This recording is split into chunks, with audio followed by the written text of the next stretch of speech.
Hello there, and welcome back to Chiquita Nicole Speaks. My name is Chiquita Nicole, and this podcast is where I uplift and empower women to be the best versions of themselves by promoting tips and tricks for them to use in their day-to-day lives. Today, we are going to discuss a very important topic called dealing and healing from trauma. And I have a special guest with me today who believes that when you heal the Black woman, you heal the Black community. I'm going to say that one more time for all the listeners out there and the ones in the back that might not have quite heard that. Let's say it again. When you heal the Black woman, you heal the Black community. Selah Love is a spoken word artist and poet from the historic Eatonville, Florida, currently residing in Northern California. This mother of four is a holistic transmutation coach and healer, crystal healer master, EFT and TFT master practitioner, and is just about finished with her certification as a clinical trauma specialist. She holds a space for melanated women in her Facebook group called Divine Vixens. She creates physical tools made from Mother Gaia to help facilitate healing in our people, and with her other venture, Askari X'clusive. Heal the Black woman and you'll heal the Black community. Selah Love, I am my sister's keeper. Let's all formally meet the beautiful Salah. Hey girl, how you doing? Hey girl, I'm good. How are you? I am great. So I know you said more than once, and I had to say it more than once. Heal the Black woman and you heal the Black community. I'm gonna need you to elaborate on that. Just a team. Like, what's up with that? So it's, I feel that Black women hold the power within the Black community to make the necessary changes in order for us to heal as a people. The reason why I say that is when you look at energy as women, when we are carrying children, just from the very beginning, our children in womb can experience the emotions and, everything. They literally, get nutrients, and we put that nutrients into our body. So we have to understand on a metaphysical level, on a soul level, we share these things with our children. So when women are not healed, we're passing along trauma, we're passing along negative mindsets, we're passing along all these different traits into our children, little boys and little girls alike. So once you put that focus into healing, yes, when we can put that focus into healing ourselves, coming together, learning how to build bonds with other Black women and not seeing them as threats or competition or catty or whatever the stereotype is about Black women, because I get along with my sisters. I know that's right, girl. Okay.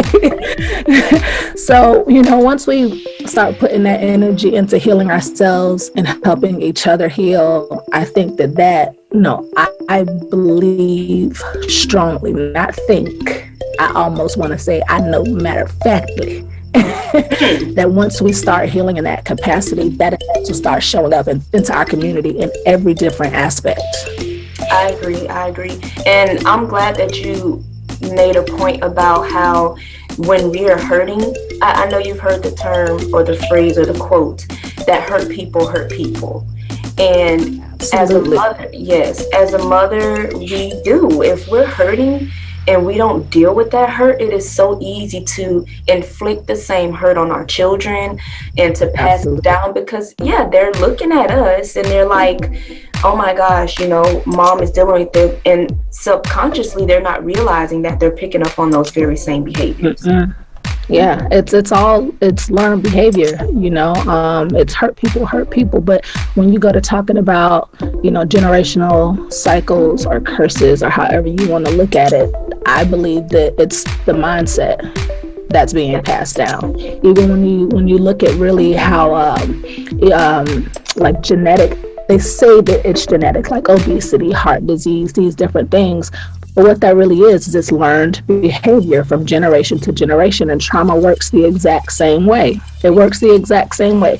We pick up certain traits from our parents and our grandparents, and then even if we know how it hurt us, even if we know that we didn't have the best upbringing, we still subconsciously, because we're not focusing on our healing, we then say, well, I went through it. My mama beat me. My mama did this to me, and I turned out okay. But did you?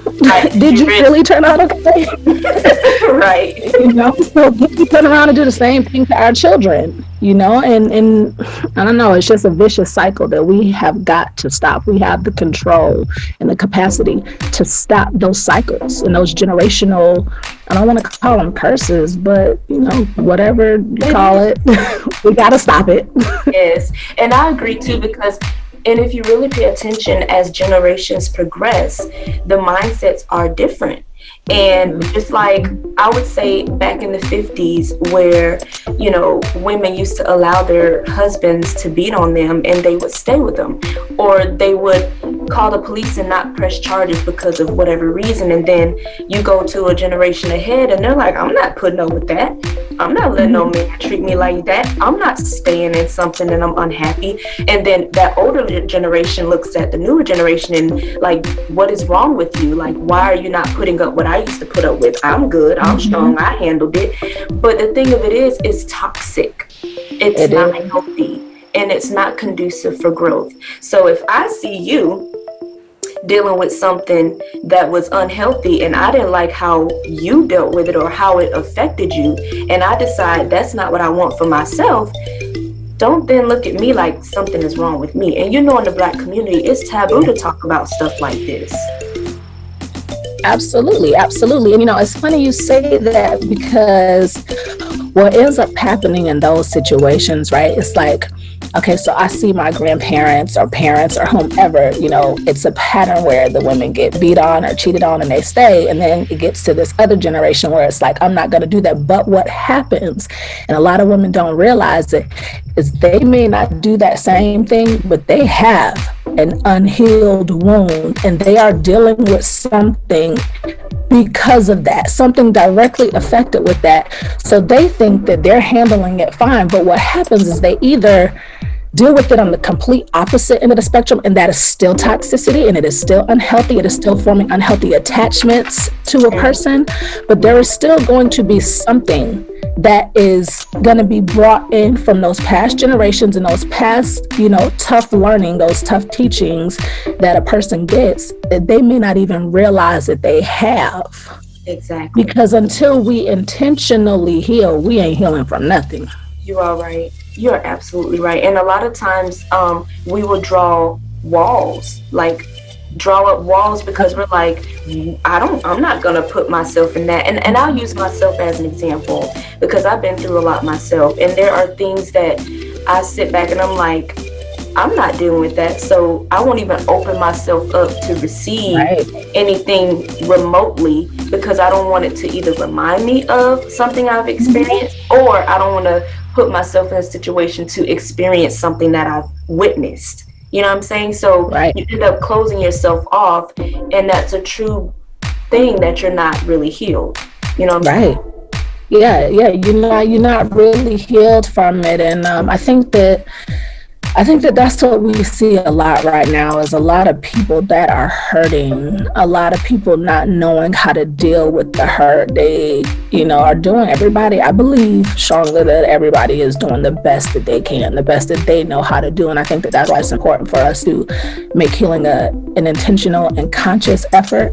And it's not something that's ever going to stop. And I'm personally understanding that and learning that right now is I'm never going to be in a place where I can say I'm completely healed from everything. It just doesn't work like that, because the more you heal, the deeper you got to heal, the deeper you got to go.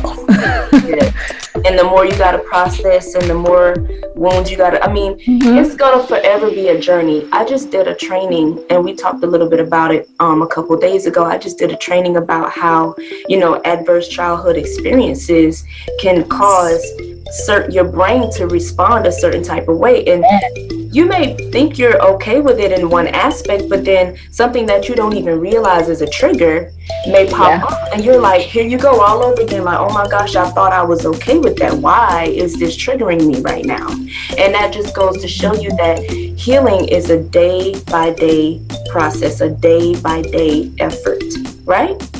Yes, absolutely. And speaking on that, I actually did the training as well. I'm my clinical trauma specialist. I did it probably a month or so ago, and going through that training and going through, the adverse childhood traumas and, doing all that and looking so in depth in it, it really triggered something within me, but it made me understand that. So what happens is when you go through those childhood traumas, especially when they're very early in the developmental stage, your brain literally, depending on how bad the trauma is, your brain can stop developing in certain areas, the frontal lobe, right? So your brain can stop developing.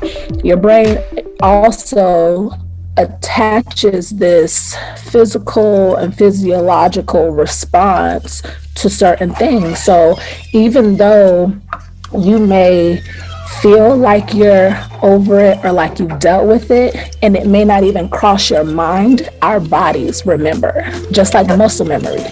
Our brains can respond to trauma, internal trauma, and you can literally be like, I don't even know what's going on right now. I don't know why I'm feeling this. I don't know why I'm feeling sad, or whatever it may be, but it is because your brain is remembering whatever is triggering you. Yep. And a lot of times so it's,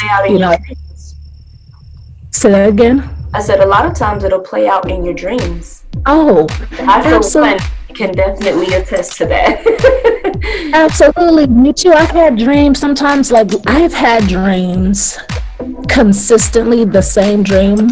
I'm 37 and I can recall over 37 years, or I'll say 30 years, having a dream for 30 years. And what I have learned in these recent studies that I've taken in classes and certifications is that when you're having those dreams, and we have PTSD and we have intrusions and all of these things, that's the body trying to heal itself. That is the pain and the trauma saying that I want to let go of this. I want to be able to be free from this. And so that trauma and that pain will keep trying to break through like this until you deal with it. Right. So we're going to have those intrusions, those nightmares, those night terrors, and I still have them, but I'm working through them, I still have them too, and I'm actually, a lot of people don't know this, I haven't spoken much about it, but I am working on my next book called Mindless Dreams.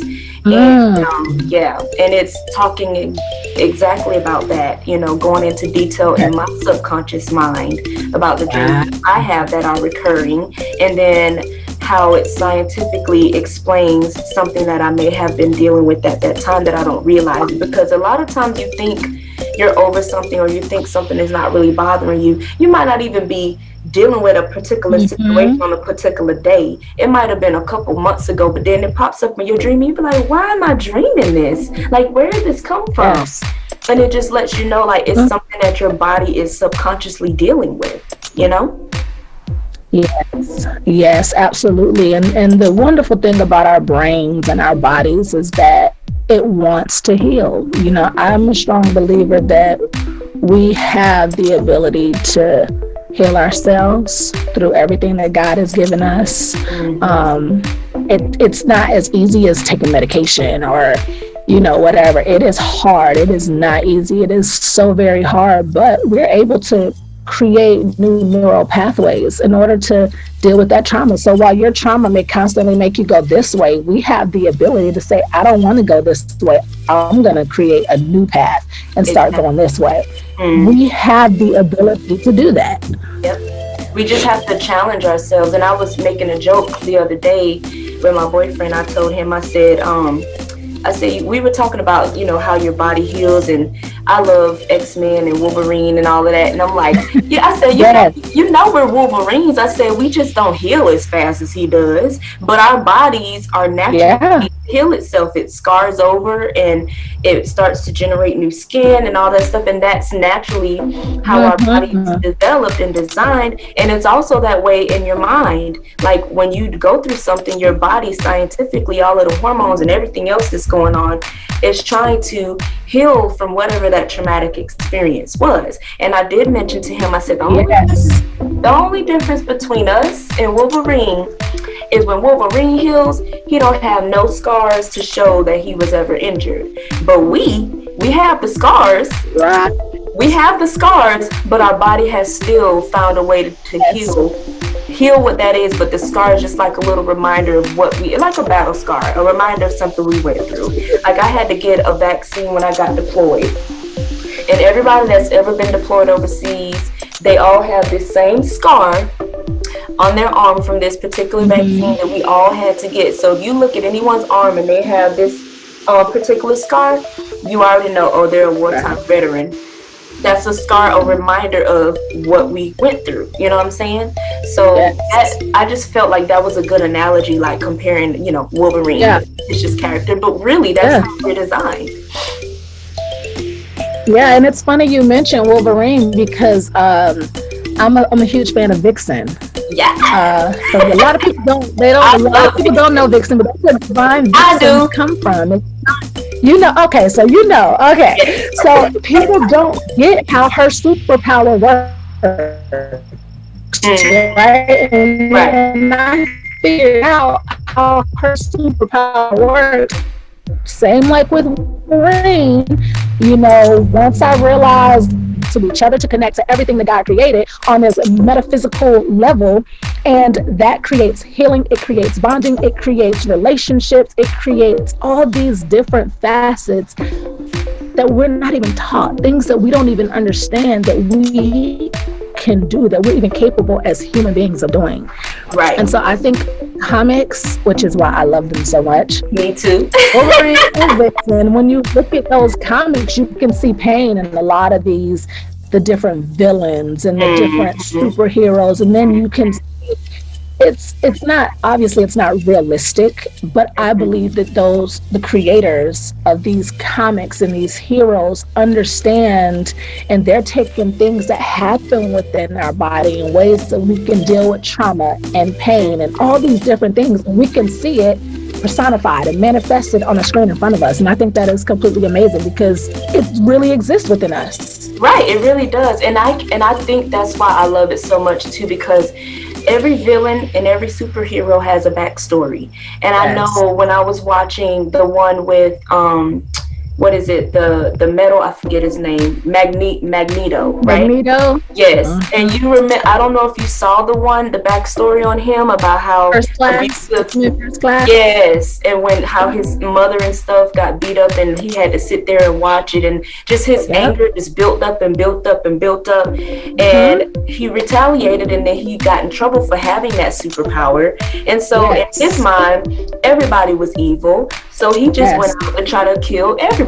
And that's how he became a villain. He deep down wasn't a bad person, but his traumas that hurt. That hurt, and that trauma is what caused him to act that way. Then you have people on the other side of the spectrum who are the superhero types, who went through their own set of traumas, and they have the save a world mentality, and they want to prevent other people from getting hurt and being in those situations. So it just all depends, like when you relate it back to reality and true life, and think about the people who get in trouble and end up in jail because of things that they've been through. I watched this show called Wentworth on Netflix. I absolutely love it. But every woman in that prison has a backstory of why they are the way that they are. There's one particular character, she felt abandoned by her father. Her mother was an alcoholic and she abused her, and her father was like her savior, and her father couldn't stand to stay with her mother. He wanted to be with his daughter, but he couldn't stand to be with her mother, so he left. And the daughter felt abandoned. Every night she looked out the window hoping her dad would return. So she developed this anger, right? And anybody that ever said anything negative to her, because her mom used to say, your dad's never coming back, he left because of you, all those things. And she looked and she was just like, daddy, like she started to believe it because that's what her mother fed her, and eventually the system took her away from her mom, DCF in Florida took her away from her mom, and she didn't have nobody, so she always had to fight for herself. And anytime something was triggered, somebody picked on her, she would overreact, and she threw hot grease on this man who was just picking at her, calling her dumb, stupid. He just wouldn't stop, and it festered, and before she knew it, she hit him, she threw that hot grease on him, and that's how she ended up in jail. So it's like, everybody handles trauma differently. Some people just get enraged and they just can't control it and they snap, you know? And I mean, it just, I don't know, I'm drawn to those things because it's like, okay, everybody has a backstory, even the ones who cause me hurt and pain. I'm like, they don't just act that way just because they experience something to where they are narcissists, where they are mean and hateful. There's a reason that they are that way. I'm a firm believer in that. Everybody who is the way that they are, something happened in their lives as a child to shape that personality. Absolutely. And a lot of people don't even, you know, it's funny because one of the things that I noticed looking at the adverse childhood trauma, looking at the ACEs and all of that, it's a lot of things that people wouldn't even pick up as being traumatic because a lot of it is secondhand trauma. And our bodies don't understand sometimes, or our minds don't understand sometimes that we've experienced trauma. And so you can be talking to a person. I've talked to, you know, people who I felt like could benefit from me being their coach. And so I'll kind of like reach out, or I'll see them in this hurt, this painful past learning that has them doing this or with this mindset. And when I reach out, it's like, nope, I'm good. And it's like, sis, I know you're not good, but when you're ready, I'm gonna be here. Exactly. You know, because people sometimes don't even realize the amount of trauma because it's so normal for them. It is, their families are dysfunctional. And that's normal. And that is always, for me, the saddest, because the reality of it is they will more than likely never reach a point of true healing because they don't even think that they have anything they need to heal from. And they're comfortable and safe being in that place of anger and hatred and rage because they don't know how to function any other way. They've never been taught that there's any other way to be or feel. And those are the saddest cases to me. They really are. They really are the saddest cases because, like you said, they don't see anything wrong. And you know, when I'll use myself again as an example. When it comes to dating, in the past, you know, I have been in some pretty toxic dating relationships, right? And it stemmed. I didn't realize that it was a pattern of behavior. Like it was normal for me to be treated a certain type of way because that's how I was treated growing up, right? So then I got into these relationships where these men treated me the same way or worse, and I was just like, okay, this doesn't feel right, but this is what I've always experienced. So when I finally got into a relationship where I'm not experiencing that, I'm not having someone trying to one-up me, I'm not having someone tearing me down to elevate themselves, I'm not having someone who's intimidated by the strong person that I am and they just ridicule me and pin me up against a wall and tell me you ain't gonna be this and all of this stuff. I felt like, is this really supposed to, am I worthy of something like this? Because I've never experienced anything like this. I've only ever experienced the bad side. So why is this person being so good to me? Why, like, and you subconsciously want to push them away because that's not what you're used to. I'm sure you can relate, right? I feel like every woman can relate. Every woman, and if she say she can't, she not being honest with herself. But I can absolutely. But you know, I'm so grateful because like the relationship I'm in now, I almost had that feeling, but because I had just come out of a very abusive situation. It went from losing my husband randomly, you know, when my child was 11 weeks old. And, you know, a few years later, I was in this relationship with somebody. Yeah, it was very, very tough, you know. And then I ended up getting in a relationship with somebody that I trusted. I had known for 20 years, and somebody that I literally trusted with my life, and he tried to kill me and my children and like starved us and locked us in rooms, and like it would be like 30 degrees outside, we couldn't turn the heat on. It was like all of this stuff that had happened. So a couple years later, my current boyfriend, I've known him since I was like 16, 17. And as we kind of started communicating and it started shifting, I had that thought of, nah. Yeah. You know, like, nah. But it was only split second because I knew what I deserved. I had already known what I deserved. And bigger than that is I felt like this person actually deserved me. So for the first time, even though I wanted to, because I have pushed away people in the past, and it just is like, it is what it is and it's done with. Because of my own traumatic experiences and just being afraid of letting go and not having certain parts of myself that I wasn't healed. But it's like after, you know, losing somebody to death and then almost losing my life to another person that I trusted, I had a lot of time to think and to heal, to really go deep into my healing.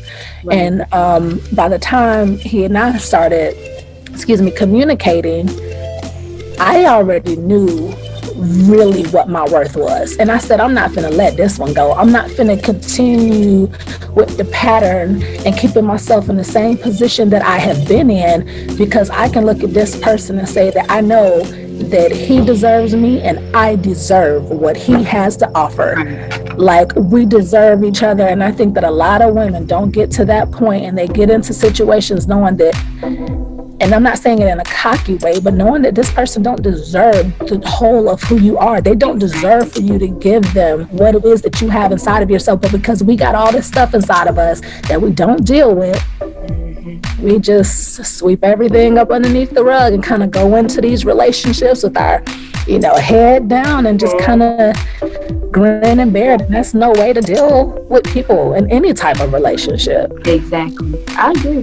And I can definitely, our stories are very similar, except the guy that I ended up with before my current boyfriend, and I got to get a little deeper on that, but the guy that I was with before him, he was very manipulative. He was very condescending. He made me feel like I was ugly. Yes. He used to, like, if somebody came around, he had like a thing for Hispanic ladies, right? So anytime someone would come around, he would like flirt with them. I'll never forget one time we were at the gym and this Spanish lady walked by, and I'm standing right there, and they touched, like, rubbed hands and all of that. And she looked at me. Yes, she looked at me, and I looked, and I'm like, so I'm not. And so, and you know what his response was when I addressed it? He was like, oh, that's her boyfriend or her husband. I said, what does that mean? Who cares that she got a husband? Because clearly neither one of y'all care, and y'all touching on each other like that, and I'm right there. He had absolutely no respect for me. And cheated on me and just told me you need to get over it. Like, that's how he was. That is narcissistic behavior 101. Yes. I mean, diminished my self-esteem. He made me feel like I was worthless. And so after leaving him and detoxifying myself from that, the way that I had been treated, and then I finally met my current boyfriend, and we've been together going on 4 years, and sometimes I still sit back and be like, I can't believe I've never been with anybody for longer than a year, because and I've been married before. Because the thing of it is although I've put myself in those, and I say I put myself in that because we have to make choices. It's our decision. I put myself in situations that were toxic. I have no problems leaving. I say the same thing. You could call me a dummy for getting in it, but you'll never call me a dummy for staying. That part. You will never be able to call me a dummy for staying. So I have been married before, and listen, I was like, listen, I will not stay. A year is still too long to take the stuff I've taken, but to be with someone for almost 4 years, it's been 3.5 years that we've been together, and not once has he called me out of my name, torn me down, got in my face, screamed at me, made me feel inadequate. All he does is uplift me, tell me I'm beautiful, tell me I'm a woman, and I'm looking like, what? Because if you look at yourself in the mirror, you be like, you try to, give yourself affirmations and say, I'm worthy. And you deep down, you know what you're worth, but you, on the other hand, you still accept foolery.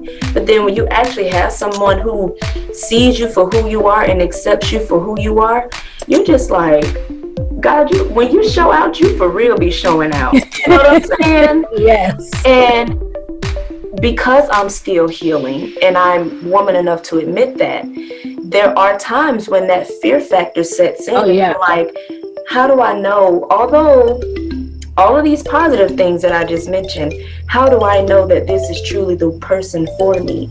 How do I know that this is going to last until the end like I would like it to? How do I know that it's not going to turn for the worse like the other ones did? You know what I'm saying? So, but I try my hardest to control that fear factor and not allow it to play out in my behavior. I sit back and try to meditate on things and think things through, because it is very easy. And I know I have a good man. You know what I'm saying? Whoever let this one go, listen, whoever let this one go, I am sorry for you, because he is mine, and mine. That's right. Listen, and I'm sure he's thinking the same thing. Whoever threw this home, this beauty queen out the window, that's all right, because she mine now. And it's unfortunate. Yes, honey. It's just really unfortunate that the traumas that we experience can really mess us up in our decision making. It can make us feel like, we don't know how to make decisions properly. You know what I'm saying? I do, absolutely. And it's so funny that you just said all of this, because like you said, our stories are kind of similar, and because of certain things that I have gone through, with even just a couple of things that I mentioned, those were just a few years ago, within the last 6 years. I have complex PTSD from being a child. I mean, I've had suicide attempts. I'm very, very upfront and vocal about the things that I've gone through. I believe that transparency is the path to healing, not only myself, but other women as well. And because of the abandonment issues I have when I was younger, I didn't grow up with either one of my parents, and just kind of like never feeling worthy, never feeling wanted. I never had healthy attachment. I never had a person that I could, children have healthy attachments to their parents, or they're supposed to. That is, that nature versus nurture kind of study, like what happens with a child that's just kind of like here and out in the world versus a child that is raised and loved and cared for. Yes. Because of all of these traumas throughout my life, I have been diagnosed with a borderline personality disorder. And that is a mental health disorder that comes from abandonment, abuse, neglect. It's basically like an attachment disorder. And it's so weird for me because I've never, ever in my life felt like I needed anybody except my children. Right. And that in itself, have trauma, because the two oldest girls were kidnapped by their dad, and, for 7 years. But when I say trauma, this is why I'm a trauma specialist, because I done been through it. Name it, and I've probably gone through it,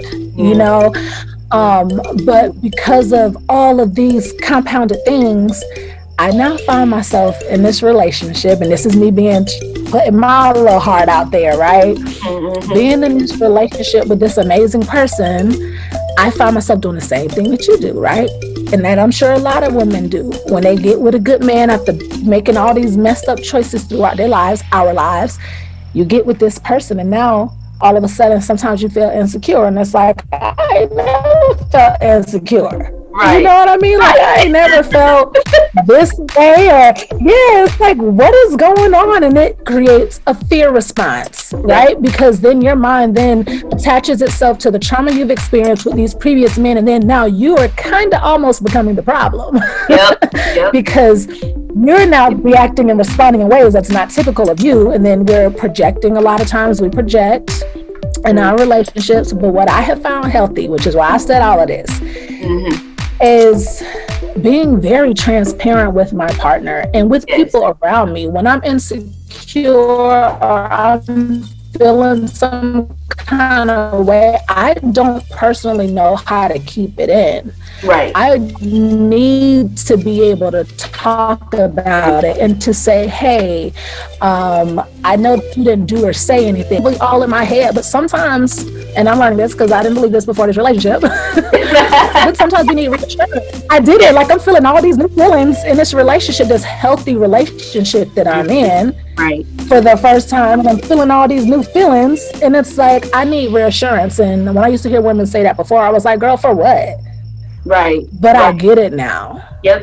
And that's just being vulnerable and being true to say that I'm not feeling the best today, and I need for you to tell me something to counteract my thoughts that are going around in my head. I need you to let me know that it's in my head and everything is okay. And I think that's okay to do that. I think it's okay to do that with the person that you're in a relationship with. Mm-hmm. But beyond that, I think it's important to have a group or a person or a couple of people or whatever, another woman that you are able to talk to help you go through the things that you go through, to let you know that, sister, you're not alone. Like, I know it feels like you are battling all of this stuff by yourself and you trapped in your head, but we go through this stuff. It's just that we be afraid to talk to other women. Right. Like how we talking right now. We're afraid because we don't want to feel stupid, or we don't, whatever it is. And we can be mean as all outdoors, and watch my language. We can be mean to each other.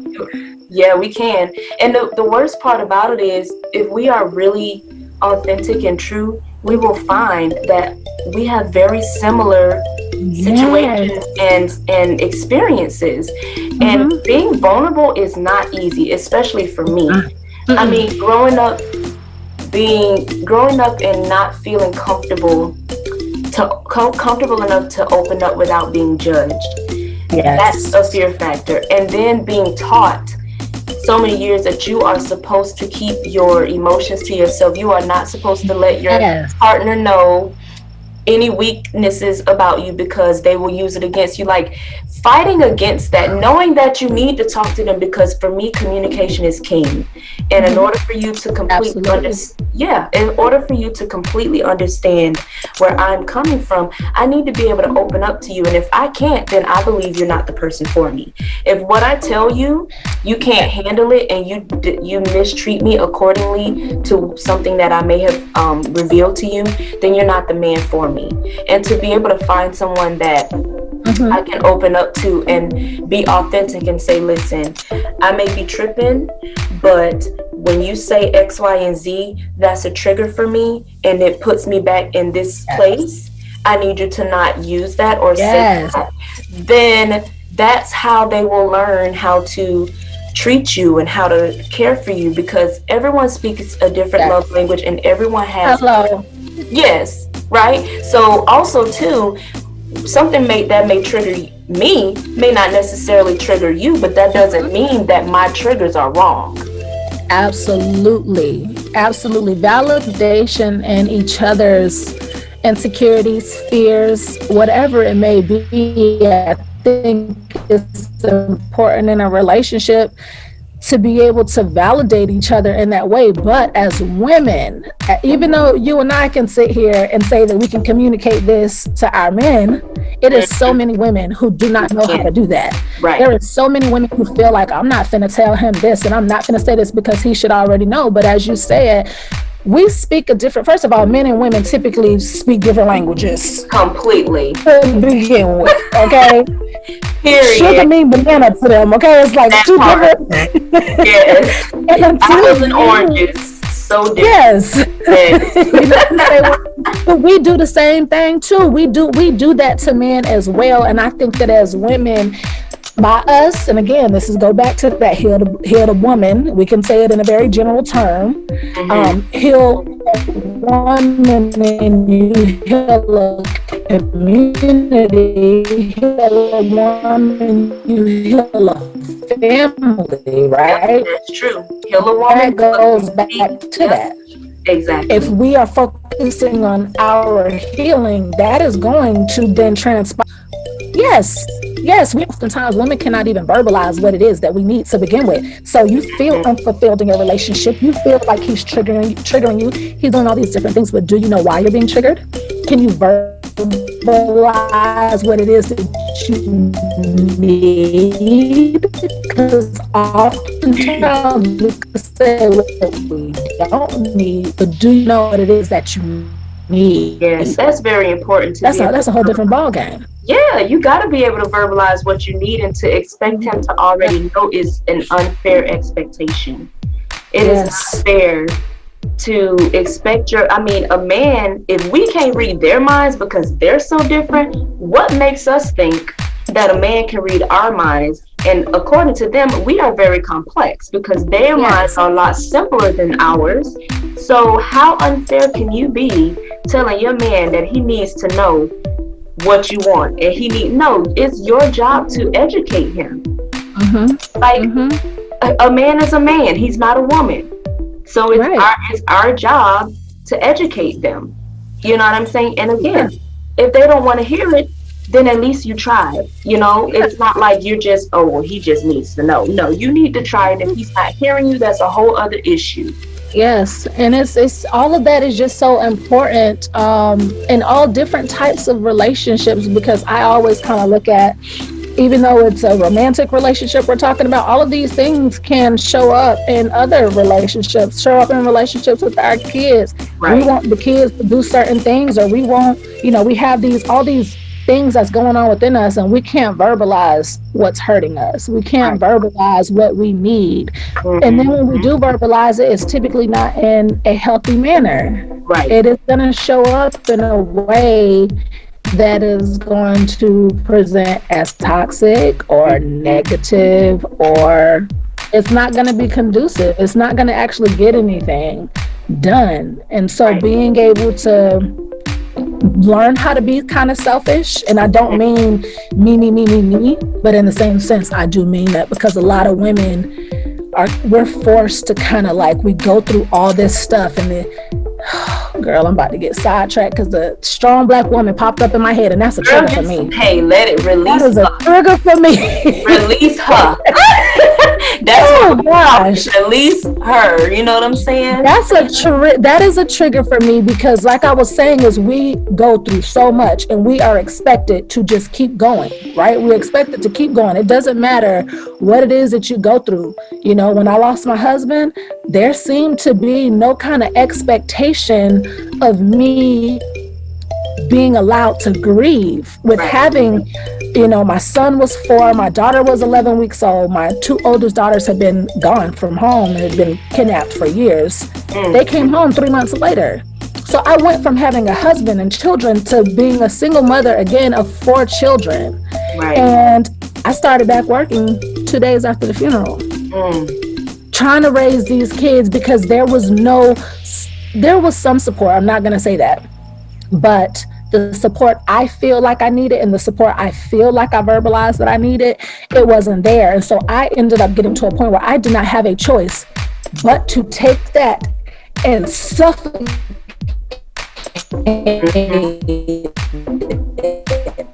And I'm sure that was hard too, having to suffocate everything. However, I told myself that I'm going to do whatever it takes for me to start this healing process, because it was hard, but I knew that if I didn't heal the right way, if I did not address it, then it would show up and manifest 3 years before that.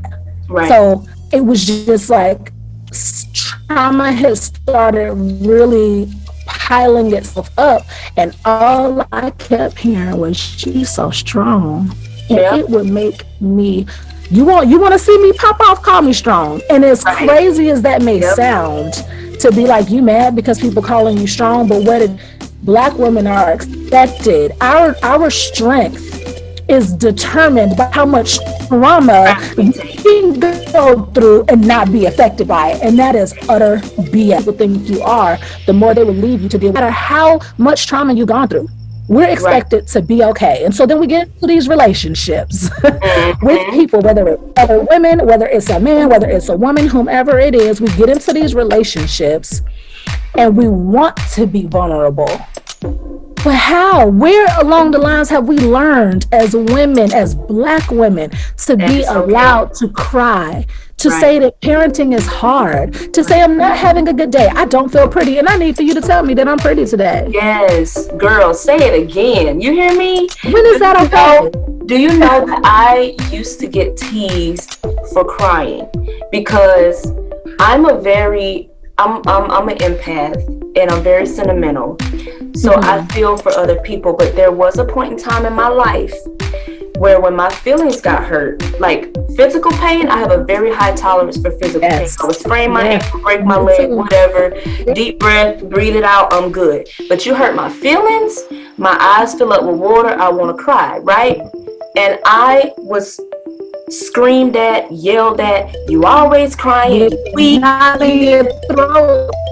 Yes, you should not be crying, you need to stop crying. So because of years of that, and my first marriage where I cried because of the emotional pain that I experienced, I cried a lot.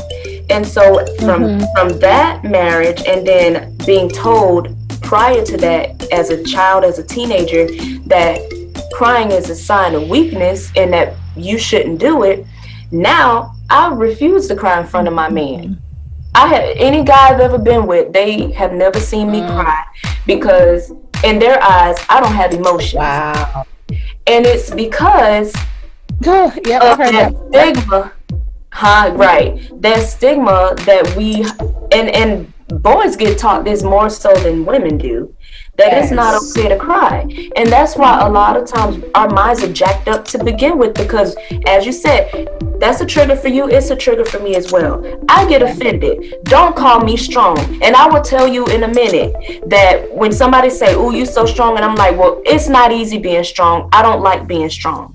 I want to be able to be sensitive sometimes and not be looked at as, "Oh, she crying, she weak." No, crying is a freaking emotion.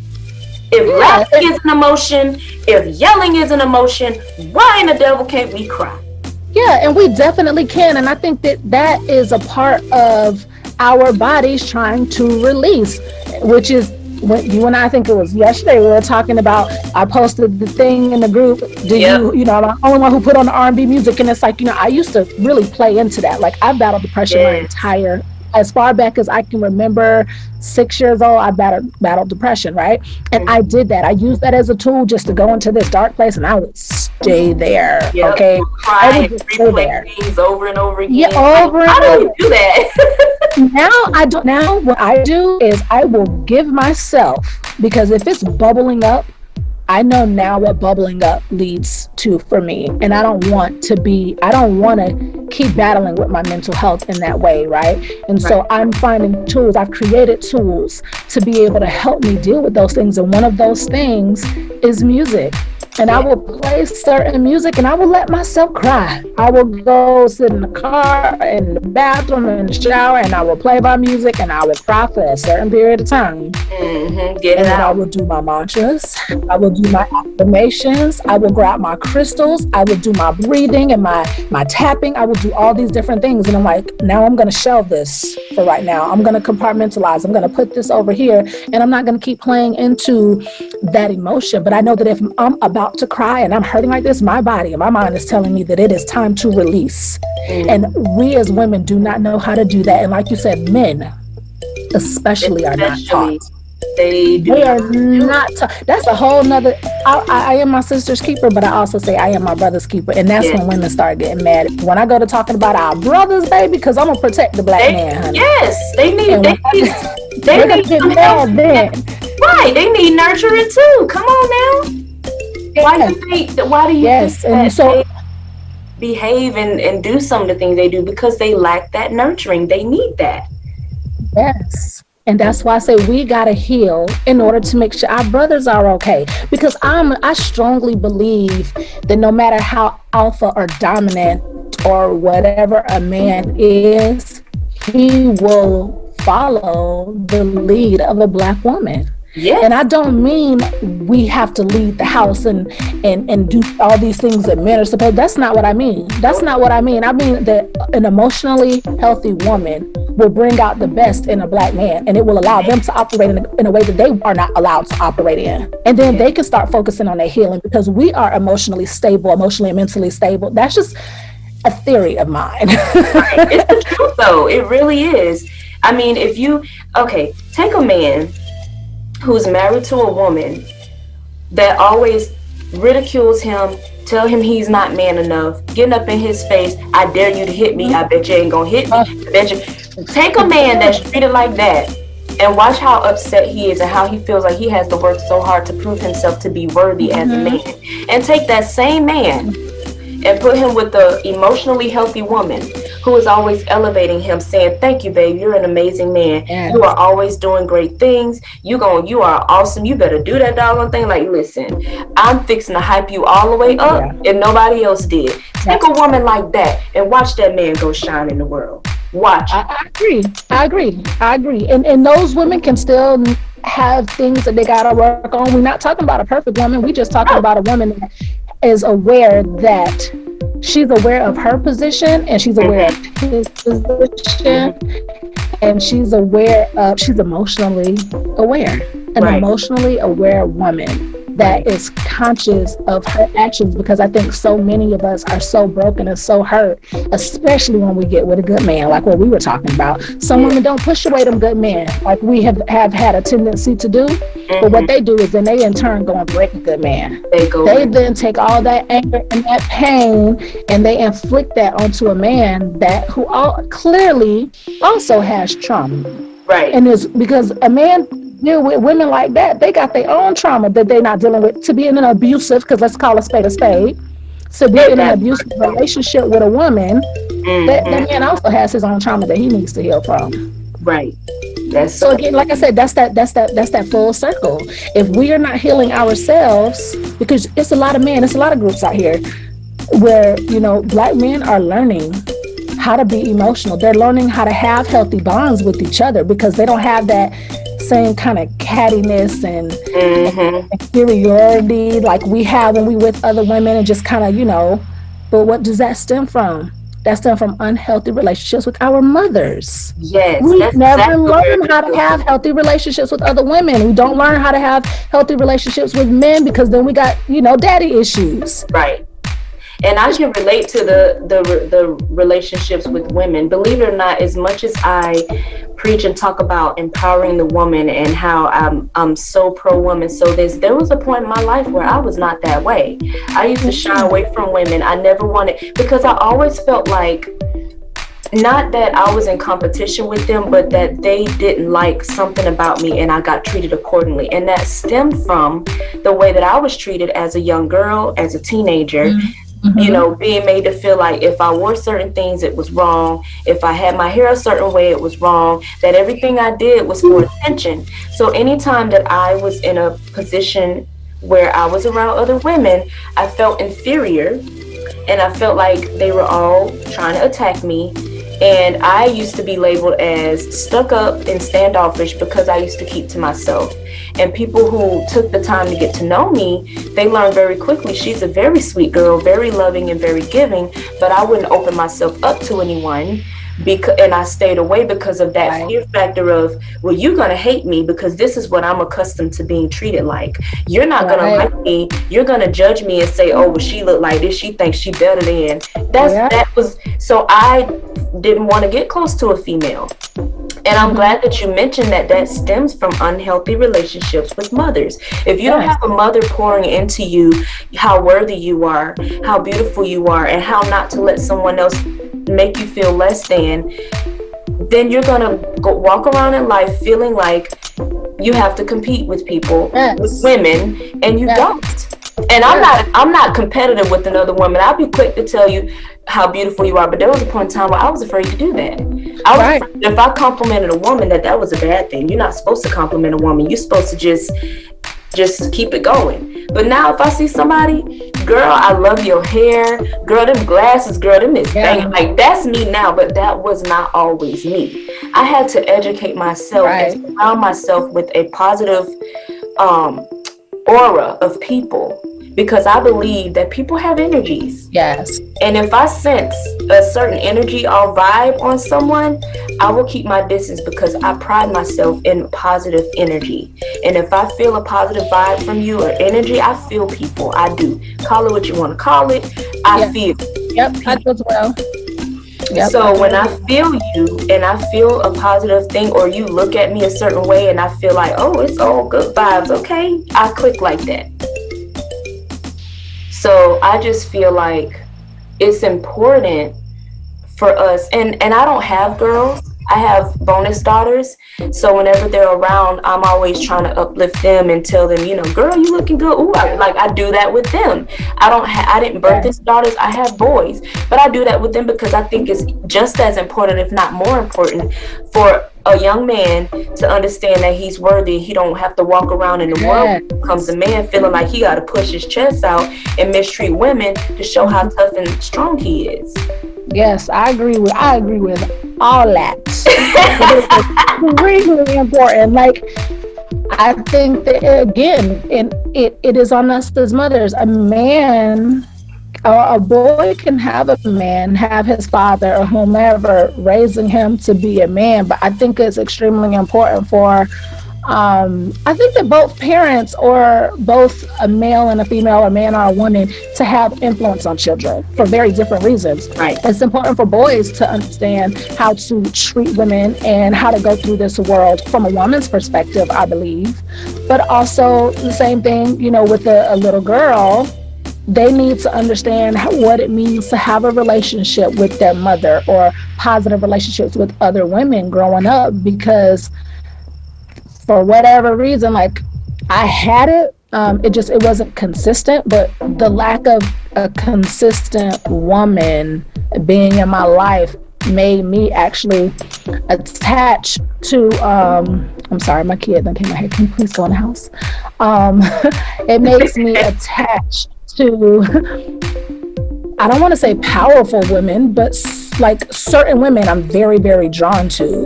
And I have this, you know, I want to attach myself to them. I want to be in relationship with them, right? Mm-hmm. But growing up, I felt the same way that you did, kind of like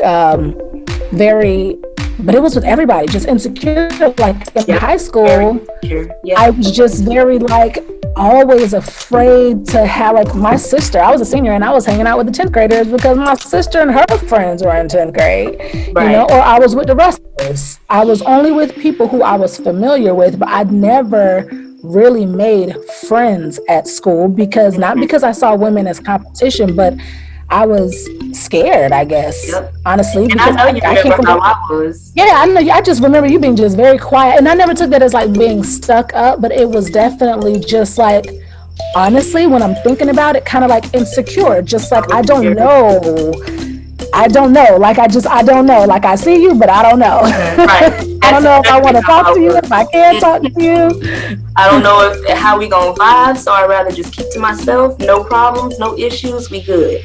And you know, that was hard. And a lot of people, and it like everybody that remembers me from school, you know, it kind of breaks my heart a little bit, because it's like everybody remembers that girl. Everybody sees me as that girl. And so now when they see how I've become this butterfly and I'm completely different in the aspect of self-confidence and all that, I've had people come to me and they're like, oh my gosh, like, to think that this shy little quiet girl that didn't used to talk to nobody is now doing podcasts and dancing on the videos and singing, and like, who is this person? And I have to tell them, like, this person is the same person from school. It's just somebody that has blossomed, and someone has grown into her own confidence and has accepted who she is, flaws and all. Nobody's perfect. I'm not needed and bow-legged, girl, please, and pigeon-toed. But I have accepted all that. You hear me? Yeah, exactly. What else can you do besides accept it? Listen, if my knees go together when I stand and my legs lock back and my toes point together, listen, that's how God created me, and I am going to rock right along with it. And that's just all it is. Like, you know, when we're in the developing phases, especially as teenagers, we feel awkward. And I think it's important in that phase to have that support, you know, and let, like, I got teenagers, you know, my youngest son, he'll be 11 in a couple weeks. My oldest son is 16, and they're on the smaller side, you know, and I have to let them know, don't nobody care about how tall you are or how short you are. You are a good-looking young man, and you are smart, and you are very mannerable. Trust me, any woman would be glad to have you. Come on now. Don't nobody care about how tall. And it's bad because we put these stigmas in, and unfortunately, when we encounter the older generation, they say things out of their mouths, not realizing how that can affect someone. Like I remember taking my son last year to his 4th grade orientation at school, and this old lady, and I have to catch myself sometime because I be wanting to snap, like, you can't be talking to my child like that. And she gonna look at him and say, he in 4th grade? He's short. You short. I wanted to look at her and say, you fat.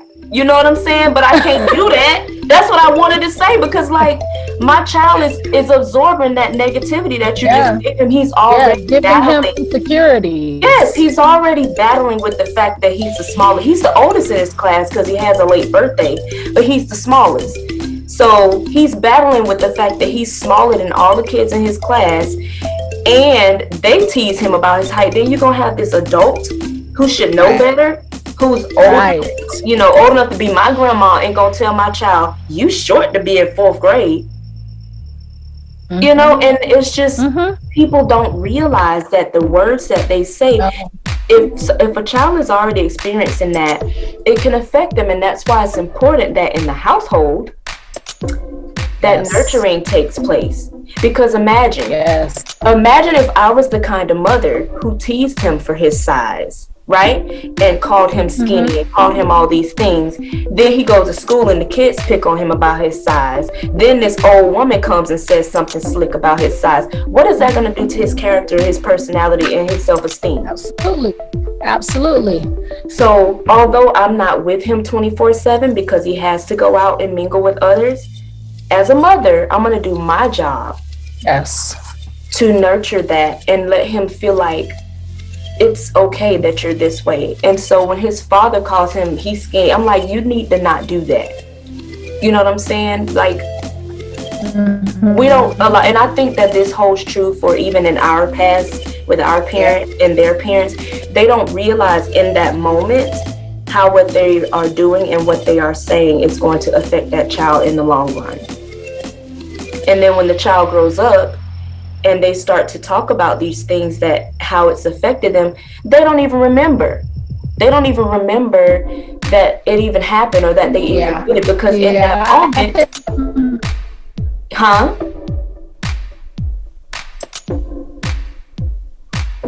I'm just like, they don't realize that in that moment that it's affecting them. And then when time passes, a lot of times the person that go ahead. A lot of times the people that does the offending, they don't remember what they did. But the person who the offense was done to, they're not going to forget it because it was done to them. You see what I'm saying? And that's why it's just so... No. Oh my gosh. Yes. Yes. That is huge when it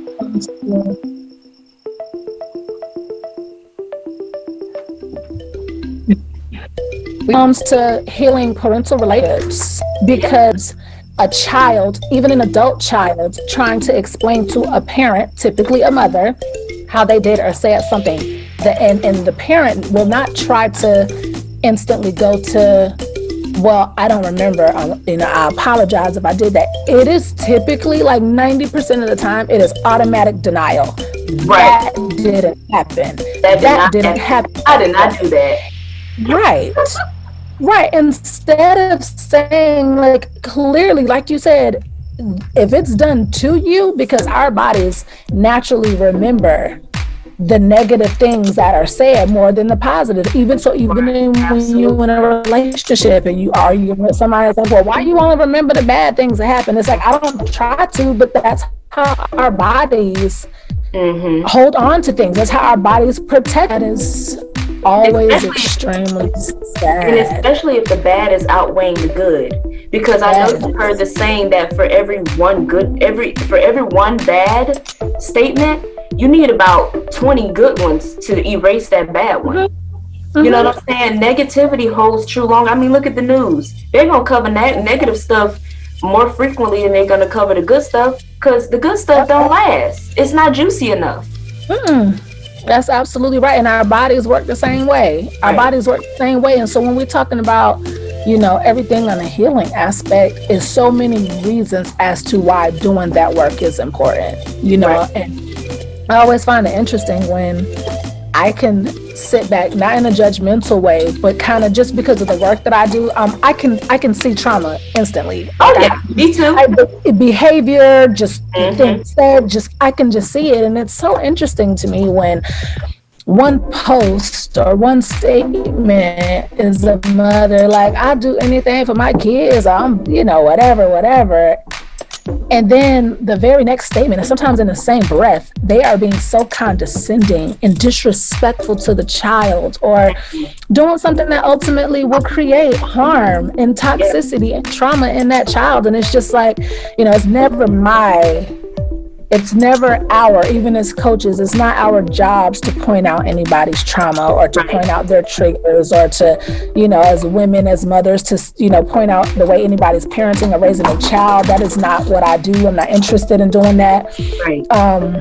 But I do want to try to point out where you might want to kind of focus your energy so that you can be the best version of yourself that you can be for your children, because that is how you do anything and everything for your child, is by making sure that you 100% or as close to 100 as you can get, or constantly aiming to be at 100. That part. The constant aiming is the key, because like you mentioned before, nobody's perfect, and there is no rule book, no guidebook on parenting. There's no rule book on how to do any of that. But if we just put our best foot forward and just know that, I mean, just really be 100% honest with yourself. Because if you know deep down that what you just said, if somebody would have said that crap to you, how you would have felt, you shouldn't say it to other people. Especially. But you know what the problem is? What? They justify it by saying it was done to me. A lot of us, even our parents, cannot identify why the traditions and just different ways that we deal with each other. They don't even understand why that should not be. I don't want to say why it's wrong. I don't believe in right or wrong, really. But why it is not healthy. They don't understand why it's not healthy. It's like, well, it was done to me. And I think, you know, I touched on that earlier. It was done to me. It was said to me. This is how I was raised. So it's just like, that doesn't make it okay, though. Just because we were raised a certain way or taught a certain thing does not make it okay. Because I know that when you lay down at night, you know, we mamas will cry in the quickness by our kids. You know, if we gonna cry. They giving us a hard time, or we don't feel like we doing anything right, or we feel like we messing them up when we're conscious of what we're saying and doing. Because I know I battle with that a lot. I do too. I battle with parenting out of guilt. I battle with feeling like the way that I handle this situation, like I've had moments recently with my 6-year-old where I'm like, oh my gosh, if I don't handle this the right way, this is going to show up later in her life, like right in this, and I will go and cry and then have to pull it together and figure out what to do. But it's too many of us that are not parenting consciously. Yes. We're parenting on almost like auto response. Right. You know what I mean? Just and emotion. And emotions. You know, and it's parents, it's not easy. You know, it's definitely hard. There's no right or wrong way to do it. But I think that no matter what it is that we are doing, we have to make sure that we are. Oh, sorry, I looked up and saw somebody in front of my house gate. but we have to make sure that we are constantly keeping our children's emotional and mental well-being forefront. I think that it's what we didn't have growing up in order to learn how to address trauma as it happens, because there's no way that we can keep our children from experiencing trauma. Right, because they don't always deal with us.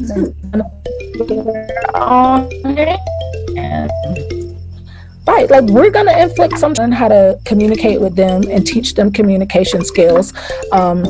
We have to learn how to self-regulate.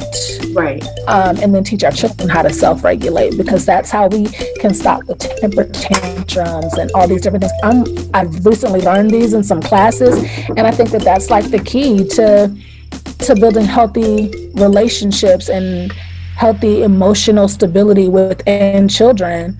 Right. But we have to be able to do that first. We have to take into account our own upbringing, our own triggers and traumas, and all these different things. And then I think that we got to be transparent with our children. Yes, and that's another hard part. We talked about being transparent with our significant others, but I think the even hardest part is to be transparent in front of our kids, because we want to look perfect in their eyes, but if we let them know that nobody is perfect and mommy messed up, I'm sorry, I think they respect you more when you're transparent. I've worked really hard. Like I used to run away whenever I felt emotional and cry, and my boys, it don't matter. If I send them to bed and I want to go curl up and cry by myself, they will come out of that room, mommy, what's wrong with you? Why are you crying? And so in that moment, it's like, that's a moment to just let them know things are, and at that moment, I'll never forget one particular time, I was just really having it rough. You know, I had to make a decision of whether to move or stay. Money was tight, and it was just me and my boys, and I was just like, I'm trying my best to do what's good for them, and I know if I move back to this situation, I'm going to be in another toxic situation again. It was just very hard for me. So I said, go ahead and go to bed. I gave them their hugs and kisses. They went to bed.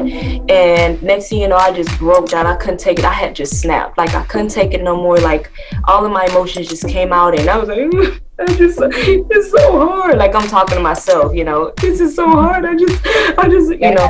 And they heard me, and they both got out of bed, and I couldn't even get mad and say, like, I told you to go to bed. Like, they came out, and it was like, mommy, why are you crying? And I was like, it's just, mommy's just dealing with a lot right now, but mommy will be okay. I don't want you to worry about it.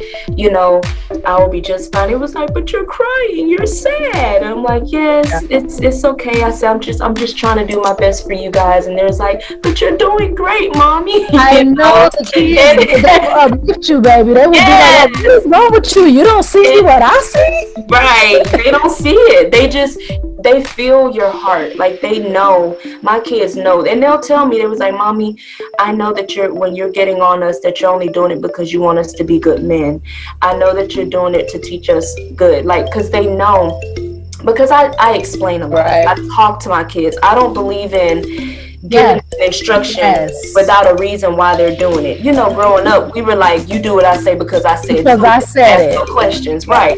I don't believe in that. I believe that we should speak to our children as though they are human beings and little adults, because guess what? That's what they are becoming. So if you explain things, okay, if they come to me and say, well, mommy, why am I on punishment? Well, the reason you're on punishment is because you did X, Y, and Z, and I had to repeat myself too many times, and so this is to teach you a lesson, and maybe next time you'll do what I said. But us, in my time, you better not come ask why I'm on punishment. You're going to get popped. You know what I'm saying? So I don't believe in do what I say because I said do it. I believe that you'll get a more consistent behavior or more consistent attitude or structure of life if you will explain to them why they're doing what they're doing. You know what I'm saying? And that way there's no confusion, there's no misunderstanding, and they understand that this is to teach me a lesson. Me and my boys, we have sit down talks like all the time. And especially I'll get them one-on-one and give them age appropriate talks and be like, you know, this is how old you are, and this is what I see you doing, and this is what we need to correct. And I educate, and sometimes they get emotional, and I tell them that that's okay. It's okay that you're hurting right now, but I have to tell you this. And then I'll say, would you rather me tell you, or would you rather somebody out in the world tell you? I said, because it's going to hurt worse if it comes from someone else. And then let me tell you something. First of all, you done hit on a couple of real important points. Okay, that last point you just made, I think that is extreme, especially with dealing with young Black boys, right? Yeah. I think it's important because it's like, I have heard women say, oh, well, I'm going to treat you this way because the world ain't going to be nice to you. But it's like, so if you going to treat your children like the world treat them, where are they supposed to get comfort and love? Where do they get that from if you are treating them the way? The world is already going to be tough. It's already finna be unfair. You Black, baby, so you already finna get beat down by this world. You know what I'm saying? Just because you Black. Right. So where, if that's your outlook and how you choose to raise your child, first of all, I don't say this in a condemning way, because like I said, everybody chooses to raise. Can you be quiet?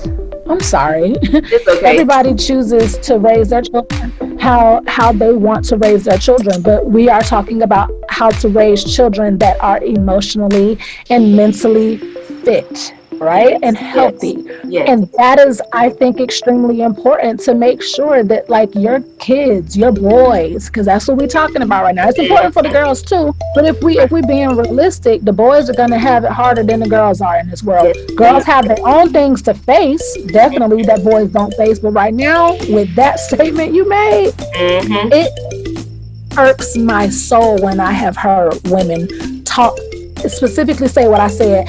I'm treating my son this way, and I talk to him this way, and I do this and all of that because the world ain't nice. But those are also the same men who end up being with the women we were talking about earlier. Right. The women that are calling them out their name and hitting them and threatening them and busting their car windows. Those are the men that end up in those relationships because that's the type of women that they grew up in the house with. Exactly. You know, they don't know anything different. Right, and you have to establish and teach healthy boundaries, you know, and I have a son who has my personality, meaning he doesn't say a whole lot. He doesn't really open up. You really have to probe to get it. I used to be the same way. Like me being as transparent and vulnerable and open as I have been this year. Like, listen, this year alone, 2020, has been a year of transformation for me. Like, I never in a million years thought that I would be sharing the things about myself that I have shared this year. But I have a son who is very closed and very sweet, just like I was. And I see that. And I let him know, baby, it's okay to be sweet, but it is not okay to be a doormat. I said, and I asked him sometimes, I said, if somebody does something to you, are you going to be strong enough to tell them that that's not okay? I said, because the last thing I want to do is watch you allow somebody to mistreat you because you are a good-hearted person. Yes. You are a sweet person. Now, on the other hand, my other son, he's very sweet and loving, but he tell you like it is. That boy don't bite his tongue. You know, if he don't like it, he gonna tell you he don't like it. If it's ugly, he gonna say, I don't know about that. You know, that's that son. So he don't have a problem telling somebody you calling too much or you need to stop. But my other son, I don't want to not. I'm the same way. I don't want to not. How many times have I sent you the voicemail? Never. I can't find it in my heart to do it. My best friend tells me all the time, why do you answer the phone when you're busy? I said, because it's something about that ignore button that just irks me. I can't do it. So I'd rather answer the phone and say, hey, I'm sorry, can I call you back? I'd rather do that than to send anybody the voicemail. I think that's so rude. And that's just me. I'm not saying that people who do it are rude, but that's just me and the ignore button. That's just like, you don't do that. So if you ever go to voicemail when you call, that's why you let it ring. You just stop it from ringing. Yeah. And if you ever go to voicemail on my phone when you call me, that's because it's in do not disturb mode because I'm asleep. It is not because I sent you to the voicemail.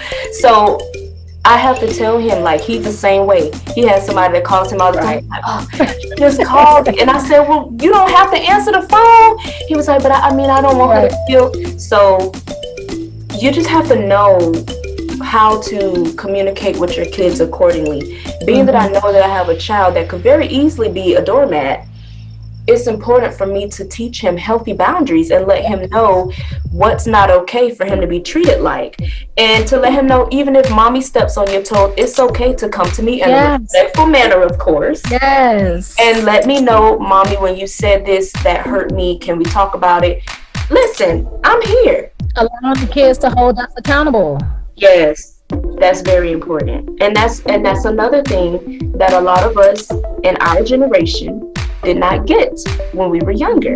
So I believe when you learn better, you do better. When you know better, you behave better.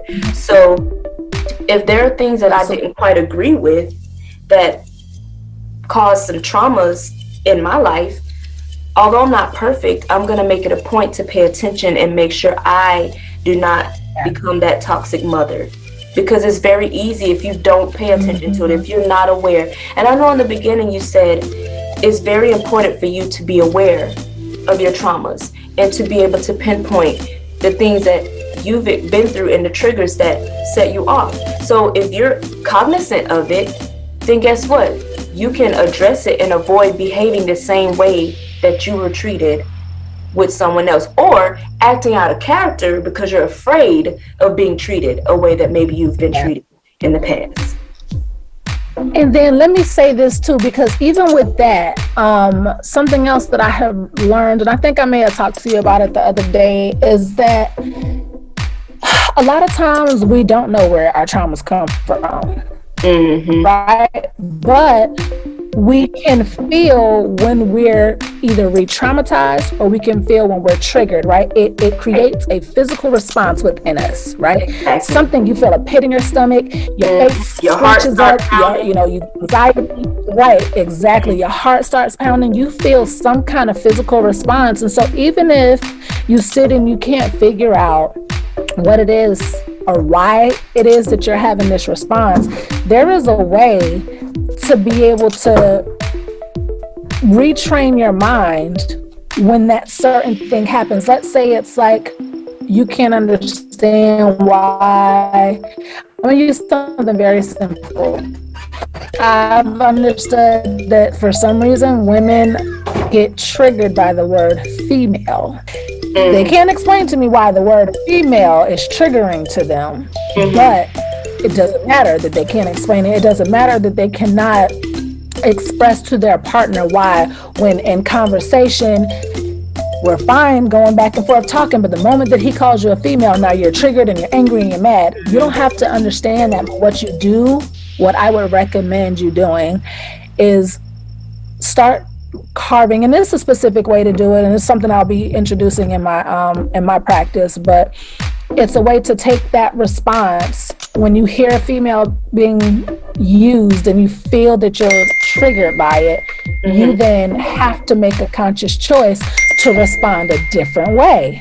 And by doing that, by doing these certain set of things, when you feel that physical response, or that you make a conscious choice to do these other things to counteract that, your mind will start creating a new neural pathway and you'll be able to start responding different. So you didn't have to learn where the basis of that trigger came from. You don't have to know why it is you're triggered, or maybe something happened when you were younger. And this could be for anything. I use the word female, but it could be for anything.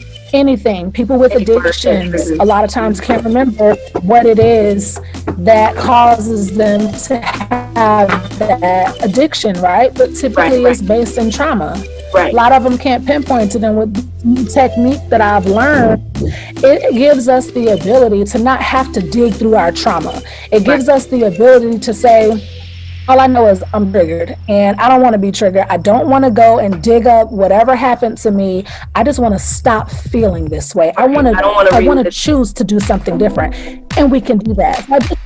And I just wanted to say that because I didn't think that was possible before. I thought that in order to heal trauma, and a lot of therapists, like psychologists and psychiatrists, they do believe that in order to heal from trauma, that you have to dig through it. I don't know if you've ever done CBT, cognitive behavioral therapy. Oh, I have. I've done cognitive behavioral therapy. I've done group therapy with the military, because those who don't know, I am a war veteran, and I had to go through that, and it was the hardest thing for me to do, to have to read. Yes. And I told them, like, I shut down. I didn't want to come back. I told them, I said, why?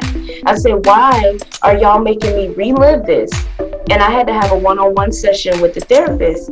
And I told her, I said, listen, y'all making me relive this in order to go through it. Why?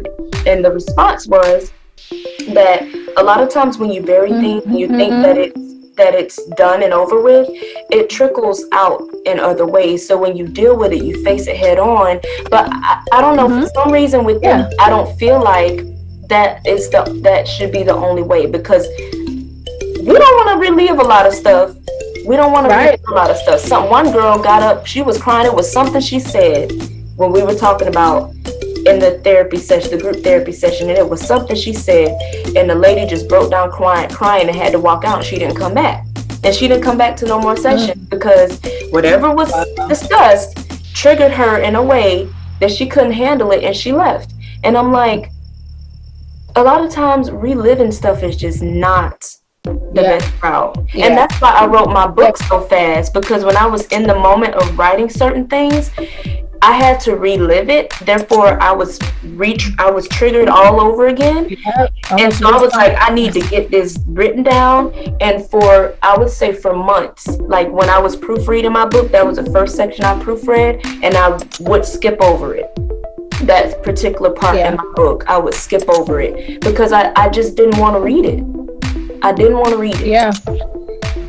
Yeah, there's ways now, and the reason why they do that, from my understanding, is that is what they're taught. That is what therapists, psychologists, and psychiatrists are taught. And it makes sense on a very kind of, I don't want to say superficial level, but it makes sense that in order to heal something, you got to know what you're healing from, right? Right. But with this technique that I've learned, I'm like, this makes so much more sense to me, because I know what it felt like going through cognitive behavioral therapy, where you got to do the timeline and you got to talk about every single traumatic thing that has happened to you in your life for months. You're going into session for an hour, 2 hours, and all you're doing is talking about your trauma. And then you got to walk out and go home and think that you're fine. And like, I did CBT after my husband died for 12 months, right?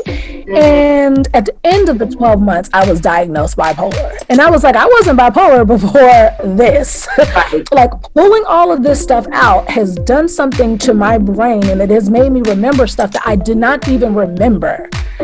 So ultimately, I'm grateful for it, because I've been on this deep healing path really since 2011.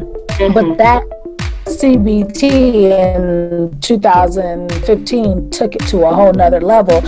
And so I've been able to take all of these, relived traumas and start picking at them, which is not easy to pick at every single trauma. Just pick through it. I mean, constantly picking through it. That's what I've been doing. And now, 6 years later, I'm now, almost done with my certification, and I've learned this new technique. And it's like, I feel like I've put myself through torture for no reason for the last, I get the reason, and I'm grateful for the experience, but I'm so glad that I have this thing that I can now teach people to do, and they don't have to go through that. They don't have to pick through their trauma and walk around depressed for 15 months in order to heal. Like, some people don't come out of that. Some people can't handle they don't have the mental capacity to relive, being abused, molested, raped, whatever. They can't do it. And by putting them in that situation, you really kind of mess up their livelihood. And I'm very glad that, it becomes worse. It becomes worse. And I'm not trying to, I don't say this to keep anybody from going to therapy and doing CBT, because it can be extremely helpful. I'm just saying, make sure that when you are taking the steps to heal and to address your trauma, that you're ready for it, and that you have a support system. And it is okay to have a therapist and a life coach, or a psychologist, a psychiatrist, and a counselor. It's okay to have multiple lanes of support. Right. And you may need that. Yeah. Listen, this right here, girl, this was an amazing amazing conversation. I think it was very much needed, and I think if you can relate, I think it was therapeutic for me, and I'm sure it was therapeutic for you, because sometimes, you know, just being able to just talk about things and just feel free to just let it all out and not have to hold it in, like that in itself is therapeutic. So any chance I get to have these talks, like, I just want people to be educated and for people to be aware, especially in the Black community, that mental health is not a taboo thing. It should not be a taboo thing. It's something that is very important for your overall well-being. And the only way to really get that information out there is to talk about it. And so I'm really, really grateful. Absolutely. I'm really grateful that you came on this week for my podcast. And Chiquita Nicole speaks about how to handle depression and trauma. I mean, this was an amazing topic. And so I hope that everyone who listened today got something from it, learned something new that you may not have already known. And Salah, I want to give you an opportunity to tell us how we can reach you, how we can get in contact with you, your social media tags, all that great stuff. And I'll make sure that I'll list it inside the comment section for those who listen in or watch it on YouTube. So go for it. All right. First, I just want to say thank you so much for having me. I totally enjoyed this conversation. As you said, I just reiterated, it's extremely important to make sure that we're aware of our mental health and that we are just taking care of ourselves first, because if we are not healthy, nobody around us is going to be healthy. Our relationships aren't going to be healthy. And like I said, heal the Black woman, we heal the Black community. Everything that I do is about healing. I want for us to heal more than anything. So I have a group on Facebook. It is Divine Vixens with Selah Love, and Vixens is Vixens. Also, I have a page. It's Divine Vixens, but it's at CoachSelahLove. Instagram is Coach_Selah And then I have different things that I create. So just real quick, so like I did this little book. I know, it's the podcast, but I know you have me here. So I created a book that has some trackers in it. It's infused bracelets, crystals. I use crystal oracle cards. I use a sound bowl, all these different things. Some of them I create by hand, and you can find some of that stuff at love.smoke.heal. That's Askari X'clusive, and like I said, that's where all the tangible products. I even have crystal and copper wands that are used to hold plant medicine. They're used for energy transference. I use them very often with different crystal combinations in order to meditate or to manifest certain things. So all of those tools can be found at love.smoke.heal, which is the Askari X'clusive page, and that is both for Instagram and what's the other one? Facebook. And all right. That's pretty much it. Yes, well, thank you so much once again, and until next time, Chiquita Nicole Speaks is out. Ta-ta for now.